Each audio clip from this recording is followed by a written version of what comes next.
নমস্কার বন্ধুরা, অঙ্কিতা রান্নাঘরে সবাইকে স্বাগত।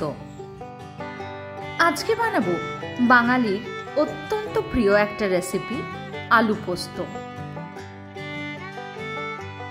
আলু পোস্ত বানানোর জন্য প্রথমেই একটা কড়াইতে খুব ভালো করে সর্ষের তেল গরম করে নিচ্ছি। এবার ওই তেলের মধ্যেই ফোড়নে দিয়ে দিচ্ছি 5 ফোড়ন আর শুকনো লঙ্কা। ফোড়ন থেকে খুব সুন্দর গন্ধ বেরিয়ে আসা অবধি ভালো করে ভেজে নেব। এবার দিয়ে দিচ্ছি ছোট করে কেটে নেওয়া আলুর টুকরোগুলো। পুরো আলুটাকে দিয়ে খুব ভালোভাবে একবার নেড়ে নেব। 5 থেকে 6 মিনিটের জন্য এইভাবে খুব ভালো করে নাড়তে থাকবো। এবার দিয়ে দিচ্ছি কেটে নেওয়া পেঁয়াজ। পেঁয়াজটাকে দিয়ে খুব ভালো করে একবার নেড়ে নিয়ে পেঁয়াজটা নরম হয়ে আসা অবধি ভেজে নেব।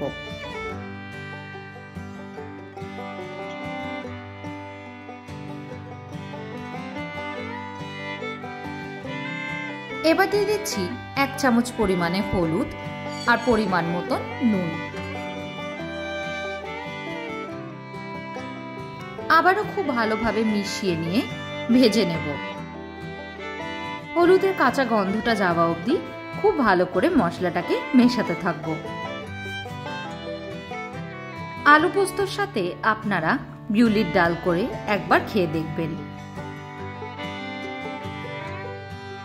আলুটা খুব ভালো করে সেদ্ধ হয়ে যাওয়ার পর দেব বেটে নেওয়া পোস্ত। পোস্তটা দিয়ে তার সাথে অল্প একটুখানি বাটি ধোয়া জলটাও দিয়ে দেব। এবার 2 থেকে 3 মিনিটের জন্য খুব ভালোভাবে পোস্তটাকে আলুর সাথে মিশিয়ে নেব।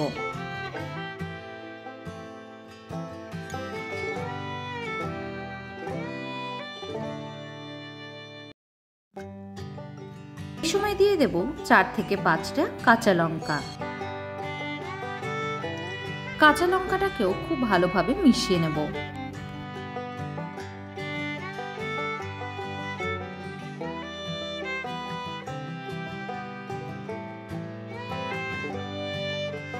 সবার শেষে ওপর দিয়ে ছড়িয়ে দেব সর্ষের তেল। সর্ষের তেলটা দিয়ে 5 মিনিটের জন্য ঢাকা দিয়ে রাখবো, যাতে ঝাঁঝটা ভালোভাবে ঢোকে।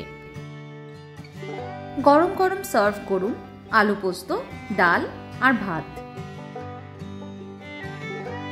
আজকের মতন এইটুকুই। আবার দেখা হবে নতুন কোনো রেসিপি নিয়ে।